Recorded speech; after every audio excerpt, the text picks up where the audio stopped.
വയോധികയുടെ ആഭരണങ്ങൾ കവർന്ന പ്രതികൾ അറസ്റ്റിലായി.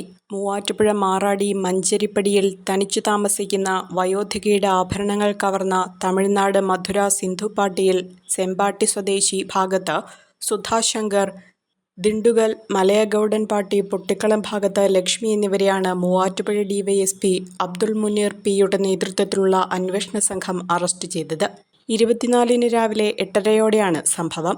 കിടപ്പ് രോഗിയായ വയോധികയുടെ വീട്ടിൽ ജോലിക്ക് നിന്നിരുന്ന ഹോം നഴ്സാണ് സുധാ ശങ്കർ. സുഹൃത്തായ ലക്ഷ്മിയെയും കൂട്ടി മോഷണം ആസൂത്രണം ചെയ്ത് നടപ്പിലാക്കുകയായിരുന്നു. അന്വേഷണം വഴിതെറ്റിക്കുന്നതിനായി ഹോം നഴ്സായ സുധ സാങ്കല്പിക കഥകൾ മെനഞ്ഞ് പറയുകയായിരുന്നു. മോഷണം നടത്തിയ സ്വർണ്ണാഭരണങ്ങൾ ഇവരിൽ നിന്നും കണ്ടെടുത്തു. ഇൻസ്പെക്ടർ അനിൽ ജോർജ്, എസ്ഐമാരായ NS Roy, Charlie Thomas, S Sreenath, PC Jayakumar, MM Ubais, CB Anilkumar, ASIമാരായ MK Girija, AV Dini, senior civil police ഓഫീസർമാരായ Haris H, Ratheesh MP, Sreeju Rajan, Binil Eldhose, Ajesh AP എന്നിവരും അന്വേഷണ സംഘത്തിലുണ്ടായിരുന്നു.